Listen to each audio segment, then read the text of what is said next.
네, 귀순 당일 지하 벙커에서 회의가 있었습니다. 무슨 얘기일까? 이제 북한 어선 얘기죠. 북한 목선이라고 하겠습니다. 북한 목선이 오늘이 24일이군요. 15일 날 왔잖아요. 삼척항 방파제 9일 전이었습니다. 그런데 이모 이제 경계가 뚫렸다. 군이 축소, 은폐, 거짓말한 거 아니냐. 이런 논란이 계속 이어지는 상황에서 새로운 팩트들이 좀 추가되고 있는 것 같습니다. 자, 영상 하나 보시고요. 어떤 얘기인지 하나하나 짚어보겠습니다. 만나보시죠. 삼척항 인근에서 발견된 경위를 조사하였습니다. 해상, 해안 경계 작전에는 문제가 없었습니다.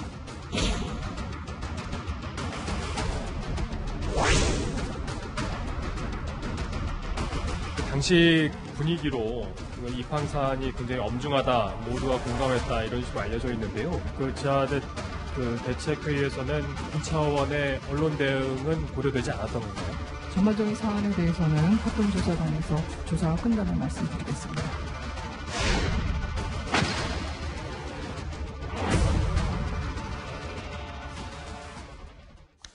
자, 지하 벙커회의가 있었다. 김민지 기자. 네. 누가 이 벙커에서 어떤 회의를 했다는 겁니까, 우선? 일단 사건 발생 당일이었습니다. 당일 오전에 정경도 국방부 장관, 또 박한기 합참의장을 비롯해서 군 수뇌부들이 대책 회의를 했다는 거예요. 그런데 지금 문제가 되고 있는 것은 군의 브리핑이 뭔가 축소되고 왜곡됐다, 이런 것들이 문제점으로 지적되고 있는 가운데 이미 대책 회의까지 했다는 사람들이 삼척항 인근이라든지 뭐 표류했다든지 이렇게 잘못된 표현을 브리핑에서 했기 때문에 좀 어떻게 축소 발표했다, 이런 의혹이 더 커지고 있는 겁니다. 그러니까 사건 당일 군 수뇌부가 벙커 회의를 했다는 거죠. 그 15일 날 북한 어선이 온 그 당일에 벙커에서 국방부 장관과 합참의장이 같이 대책 회의를 했다는 거예요. 지금 그래픽에 나오고 있는 것처럼.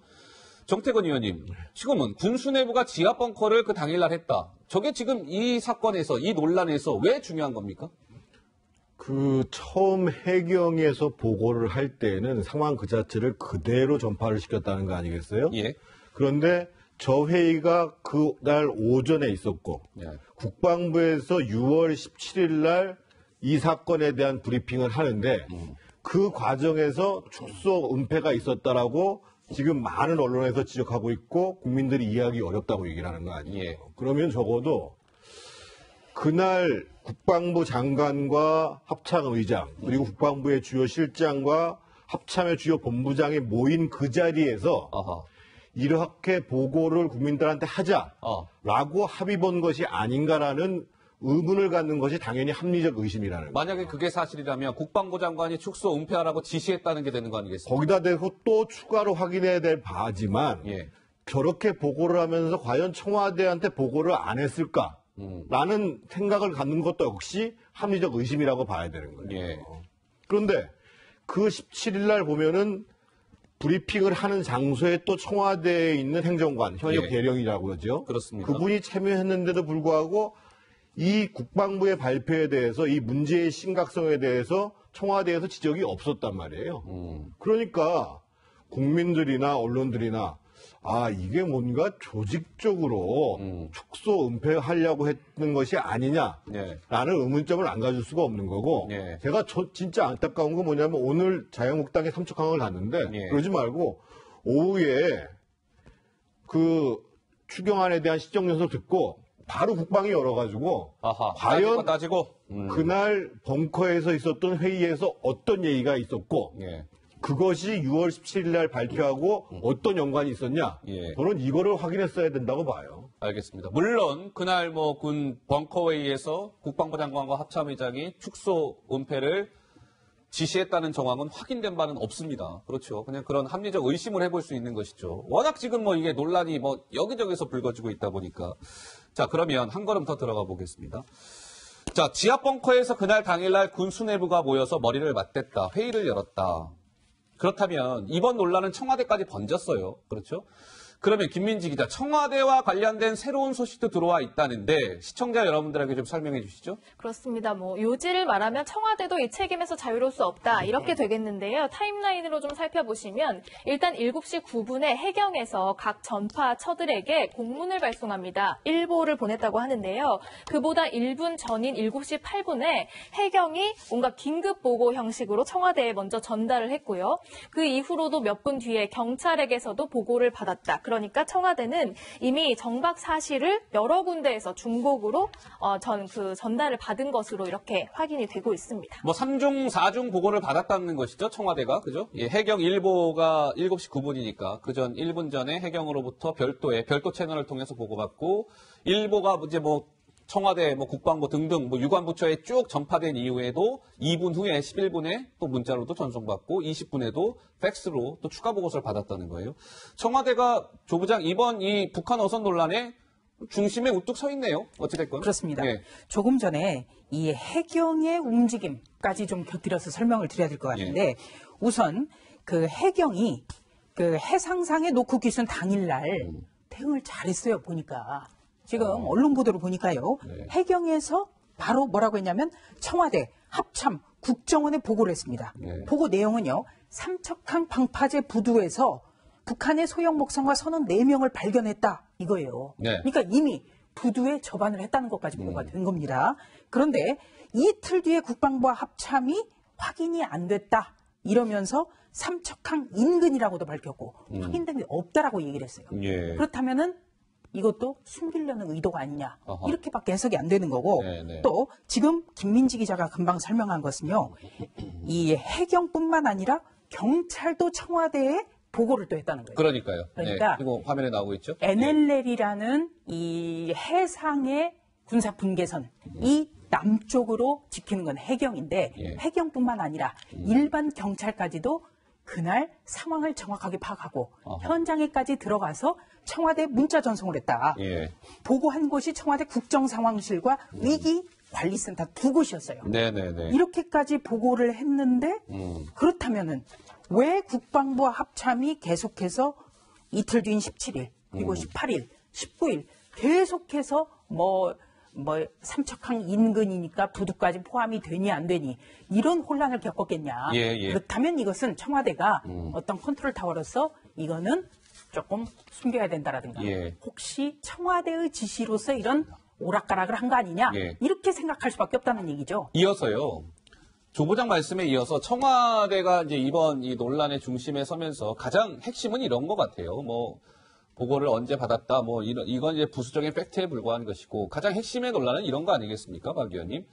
자, 군 당국이 17일날, 15일날 북한 어선이 삼척항 방파제에 왔고, 17일날 군이 첫 익명 브리핑을 하면서 알리는데, 그거를 알려진 거 삼척항 인근이라고 했잖아요. 근데 알고 봤더니 방파제, 등등 여러 가지 거짓말 논란에 휩싸였는데, 청와대와 군이 과연 이런 브리핑 내용이나 이런 것들을 사전 조율을 하고, 했을까? 그러니까 축소 은폐 논란과 관련해서 청와대가 일종의 지시를 한 것 아니냐라는 게 이제 합리적 의심이 가능한 대목인데 박 의원님이 보시기엔 어떻습니까? 그 부분은 좀 조사를 해봐야 되겠죠. 예. 지금 청와대 안보실도 조사 대상이지 않습니까? 예. 근데 저는 굉장히 좀 상황 판단이나 이런 게 한 게 아닌가 이런 생각이 들어요. 저게 예. 최초의 해경에 제보된 게 주민들의 신고에 의해서 제보가 됐어요. 요즘 같은 시대에 주민 신고에 의해서 저게 해경에 접수가 됐으면은 외부로 안 알려지리라고 생각하는 것 자체가 그 판단 자체가 아니한 거죠. 아니한 판단이었다. 그러니까 이 군은 경계 근무 실패한 게 맞습니다. 거기는 변명의 여지가 없어요. 근데 그걸 축소하고 싶었던 심리가 작용을 했던 것 같고 예. 청와대 입장에서는 어쨌든 귀순 의사를 가진 북한 주민이 내려온 거지 않습니까? 예. 지금 남북 관계의 여러 상황을 감안했을 때 이게 좀 민감하기도 하고 또 북한 주민의 귀순은 그동안에 우리 군이나 어쨌든 안보 지침상으로는 예. 대외적인 보안이고 합동신문 조사가 끝난 다음에 예. 대외적으로 발표를 하는 게 그동안에 이제 그 지침이고 매뉴얼이 있단 말이죠. 예. 근데 이미 이 사안은 해경의 그 보고에 의해서 알려졌어요. 그러면 곧 언론에 알려지고 곧 국민들에게 알려지려는 건데 예. 이걸 이렇게 아니란 상황 판단이나 혹은 대국민 발표를 통해서 오히려 논란을 키우고 의혹을 자초하고 있는 거는 참 실망스럽습니다. 실망스럽다. 예. 정태근 그러니까 의원님. 우려스러운 건 이겁니다. 청와대에서 지금 계속적으로 면밀히 살펴보았지만 은폐 축소 조작은 없었다고 반복적으로 얘기를 하고 있어요. 반복적으로 얘기하고. 그러면 지금 예. 국방부에서 종합조사를 하고 있는데 마치 조사 결과에 대한 가이드라인을 주는 것이 아니냐. 아, 역시 또 이거 가이드라인 논란입니까? 이런 우려가 있어요. 두 번째로는 뭐냐면 그 윤도한 수석이 이것이 바로 보도가 돼서는 안 되는 사건이다라고 얘기를 하면서 정무적인 고려가 필요한 것처럼 얘기를 한단 말이에요. 근데 국가안보실 입장에서 보면 우리의 경계가 뚫린 것이 더 큰 문제거든요. 예. 그러니까 문제의 본질을 청와대가 잘못 알고 있는 거 아니냐. 그래서 저는 어떤 제안을 드리냐면 제안. 국방부가 지금 이것을 종합적으로 합동조사한다고 해서 밝혀질 수가 없다는 거예요. 우선은 정부 차원에서는 범정부 차원에서 조사가 필요해요. 예. 그리고 그 문제도 사실은 완전히 국민들한테 신뢰를 받기 어렵습니다. 아하. 왜냐하면 대표적인 게 저 목선의 행방이잖아요. 네. 통일부에서 뭐라고 얘기했냐면 바로 폐기했다고 얘기해요. 폐기 없앴다고 그랬죠. 그날 또 18일 날 똑같이 이전보다도 아주 이례적으로 북한으로 송환을 보냈어요. 네. 나머지 두 사람. 예, 귀순. 근데 나중에 확인해 봤더니만 그게 동해 이함대 해군 이함대에 있다는 거 아니에요. 아하, 예. 그래서 지금 정부 차원에서의 조사는 당연히 해야 되는데 그것조차도 국민의 신뢰를 제대로 얻기가 쉽지 않은 상황이기 때문에 그럼 어떻게 해야 됩니까? 국회에서 국정조사를 해야죠. 국정조사 해야 된다. 그래서 저는 예. 지금 마침 오늘 그 국회가 정상화됐다고 정상화됐잖아요. 하니. 그래서 일단 국방위를 열어서 이 문제를 따진 다음에 예. 자유한국당, 바른미래당, 평화당까지 같이 해서 네. 국정조사 요구하는 거예요. 그런데 만약에 이걸 민주당에서 안 받았다? 그러면 정부 발표를 국민들이 신뢰할 수가 없습니다. 알겠습니다. 자, 국정조사를 통해서 사실관계를 밝혀내야 한다. 정태근 의원님 말씀이 있으셨고요. 자, 7년 전으로 돌아가 보겠습니다. 문재인 대통령 당시에는 대선 후보 시절이었죠. 이렇게 얘기했습니다. 듣고 오시죠. 보수 정권 10년 어땠습니까? 노크 기술, NLL도 뚫리고 군사 경계선도 뻥뻥 뚫렸죠. 구축함에 설치한 잠수함 잡는 레이더. 알고 보니까 고기 잡는 탐지기 달아났죠. 그래놓고 국가안보 말할 자격 있습니까?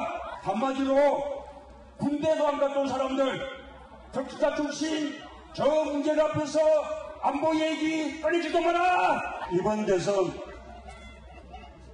유능한 진짜 안보 문제인가, 무능한 가짜 안보 세력 간의 대결입니다. 제가 정면으로 붙어보겠습니다. 피하지 않겠습니다. 네, 2017년 대선 후보 시절에 2012년 7년 전에 있었던 노크 귀순 사건 등등에 대해서 비판적인 목소리를 냈던 문재인 대통령 당시에는 대선 후보 시절의 얘기였습니다. 자, 그런데 문재인 정부에서도 정작 경계에 지금 구멍이 뻥 뚫린 거 아니냐라는 지금 논란이 이어지고 있는 상황인 것이고요. 자, 논란이 이어진 지 며칠 됐습니다. 청와대가 이제 이번 논란에 대해서 적극적으로 해명하고 나섰는데, 김민지 기자, 청와대의 해명도 좀 뜯어보면 좀 문제가 있는 거 아니냐, 이런 지적이 나오고 있다고요? 일단 1차적인 해명은 이렇습니다. 브리핑 내용을 청와대가 알고 있었고 또 은폐, 축소, 조작한 것은 없었다. 이런 내용입니다. 하지만 여기에서 더 나아가서 한 해명이 좀 논란인데요. 왜 그렇습니까? 북한어선 귀순 사건은 일단 나가서는 안 되는 보도다. 이렇게 언론들이 보도하는 것에 대해서 문제를 제기했습니다. 왜냐하면 이번 보도로 남북 관계가 굉장히 경색됐다. 이렇게 설명을 했는데요. 이 해명 또한 논란이 되고 있습니다. 예. 조 부장이 지금 윤도한 국민소통수석의 해명을 쭉 봤는데요. 조 부장의 그 좀 청와대 해명 중에 가장 좀 뭐랄까 고개를 갸우뚱할 만한 대목은 어떤 거라고 생각하시는지요? 다 갸우뚱해요, 사실은. 다 갸우뚱하고 자, 보세요. 윤도한 국민소통수석 조금 전에 브리핑 내용을 알고 있었지만 간섭하지 않았다. 네. 면밀히 살펴봤지만 은폐 축소 조작은 없었다. 그러니까 알고 있었는데 은폐한 건 없다는 거잖아요. 은폐라는 게 뭡니까? 원래 알고 있는데 숨기는 걸 은폐라고 하는 거예요. 그런데 통상적으로 우리가 은폐가 없었다라고 하려면 모르고 있었기 때문에 은폐한 게 없다. 이렇게 말을 하죠. 아하. 알고 있었는데 은폐한 거 없다. 논리적 모순 아닙니까? 굉장히 좀 납득하기 어려운 말입니다. 예, 그 그리고 말만 놓고 보면 그러네요. 북한 어선 귀순 사건은 나가서는 안 되는 보도. 예. 윤두한 수석의 전직이 뭐예요? 기자 출신입니다. 예. 자기가 만약에 기자라면 이거 만약에 청와대에서 이랬다고 봐요. 윤석이 굉장히 다혈질이거든요. 네. 제가 잘 아는데 가만 안 있었을 겁니다. 네. 그리고 남북 관계가 굉장히 경색된다. 지금 북한에서 이 건과 관련해서 무슨 뭐 발표라든지 성명 낸 거 있습니까? 아직 없어요. 없더군요. 예, 그런데 예. 이렇게 청와대가 나서서 이런 거 보도하니까 남북 관계가 굉장히 경색된다. 이러니까 우리 청와대라든지 정부 여당의 안보관이 대체 이거 정상적인 거냐 이런 비판을 받을 수밖에 없고요. 예. 조금 전에 2017년 5월에 문재인 당시 더불어민주당 대선 후보로서의 발언을 정말 우리 작가팀이 기가 막히게 찾았습니다. 왜냐하면 지금하고 똑같잖아요. NLL 뚫리고 군사 분계선 뻥뻥 뚫렸어요. 그리고 레이더 이번에 파도가 높아서 레이더로 식별이 안 됐다고까지 했습니다. 그런데 파도가 높기는커녕 그날 잔잔했어요. 레이더도 정상 가동돼 있었습니다. 네. 정말 그렇다면은 지금 야당의 비판에 대해서 대통령도 정부 여당도 아무 말을 못할 것 같아요. 지금. 네, 알겠습니다. 자, 아까 정태건 의원께서 잠깐 말씀을 주셨던가요? 오늘 김민지 기자, 자유한국당, 나경원 원내대표 등 소속 의원들이 오늘 삼척항을 직접 방문한 게 맞습니까? 예, 그렇습니다. 한국당에서는 진상조사단을 꾸려서 이 일을 좀 끝까지 파헤쳐보겠다 이런 입장을 고수하고 있는데요. 삼척항이군요. 한국당 지도부 그러니까 이제 진상조사단과 나경원 원내대표 등이 오늘 삼척을 직접 찾았습니다. 해경 관계자들에게 당시 상황에 대한 브리핑도 들었고요. 또 주민들을 만나서 불안감에 대한 얘기도 들었다고 합니다. 반면 또 오늘 해군 1함대, 육군 8군단 이런 방문도 추진했지만 군인이 거절한 군에서 부대원 사기 저하를 이유로 불허를 했잖아요. 그래서 군이 진실을 덮으려 한다 이렇게 하면서 항의 차원에서 부대 앞을 방문하기도 했습니다. 자, 어제는 국회에서 이런 목소리도 냈습니다. 오늘 아침 목소리 준비했습니다. 문재인 대통령과 이 정권은 우리 안보, 국방, 외교를 모두 무너뜨리고 있는 대한민국 파괴 행위를 즉각 중단해야 합니다. 해상, 해경, 육군 경계 다 뚫렸습니다. 이 모든 책임 대통령부터 모두 군형법 위반 혐의가 있다고 저희 즉각 이 부분에 대해서 법률 검토해서 고발 추진하겠습니다. 자, 자유한국당 오늘 나경원 원내대표를 비롯한 의원들 삼척항을 직접 찾아서 여러 가지 현장을 둘러본 것 같습니다. 북한 목선이 접안했던 삼척항 방파제 그리고 해경으로부터도 좀 관련 보고를 받은 것 같고요. 근데 박 의원님 보시기에는 자유한국당 파상 공세를 퍼붓고 있는데요. 북한 목선 문제와 관련해서 제1야당으로서는 당연한 이런 정치적 조치라고 보십니까? 아니면 약간 좀 과한 측면이 있다라고 보십니까? 어떻게 보세요? 아니, 제1야당이 당연히 해야 되는 것이다. 정부의 의혹을 제기하고 책임을 물을 수 있는데요. 예. 근데 좀 치밀하거나 체계적이지는 못하는 것 같아요. 앞서 정태근 의원도 지적을 하셨지만 예. 사실은 국방위 현안 질의를 통해 가지고 이거를 좀 꼼꼼하게 따져보는 것이 우선이고 예. 지금 저 삼척항 간 거는 그림은 만들었는데 예. 저 그림 만들었다 그래서 야당의 역할을 다하는 건 아니거든요. 그리고 최초에는 국정조사를 주장을 했습니다. 예. 근데 또 갑자기 군형법 위반으로 대통령을 고발하겠다. 이러니까 예. 이 사안이 어떻게 보면은 정치적으로 야당이 충분히 공세를 취할 수 있고 예. 어떻게 보면 군 당국이나 이 정부 입장에서는 좀 군색한 예. 이런 변명들이 나올 수밖에 없는 상황임에도 불구하고 예. 이게 드리블이 잘 안 되고 있다. 제가 드리블이 보기에는. 잘 안 되고 있다. 그래서 자꾸 이게 정치 공세 그 자체에만 초점을 놓고 이 상황을 보다 보니까 저런 이 체계적이지 않은 대응이 나오는데 정치 공세도 좋지만 이 사안 자체를 엄중히 따지겠다. 그래서 여기에 책임을 묻겠다. 이 목적의식이 뚜렷해야 되는데 그렇지 않고 자꾸 이제 정치 공세에만 연연하다 보니까 군형법 위반 같은 그런 무리수들이 나오는 게 아닌가 싶어요. 예.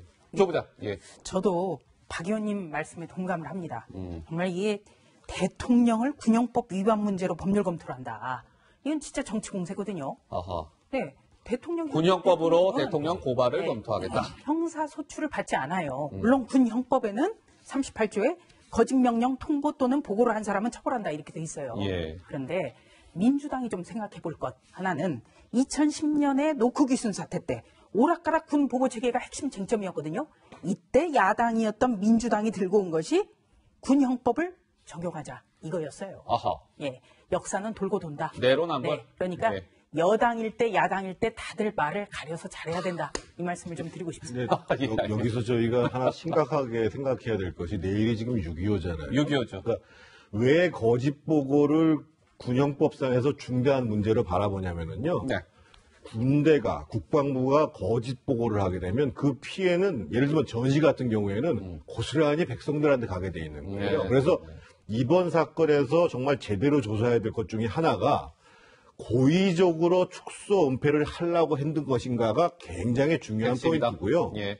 저는 한국당이 정말로 제대로 이번 문제들을 파헤쳐야 되는 게 지금 의혹이 한두 가지가 아니에요. 네. 500km를 내려왔다는데 기름 1톤 기름은 어디 있었으며 거기 있었던 네 사람은 정말 멀쩡하게 예. 어부차림도 아니고 초췌한 모습도 아니었지요.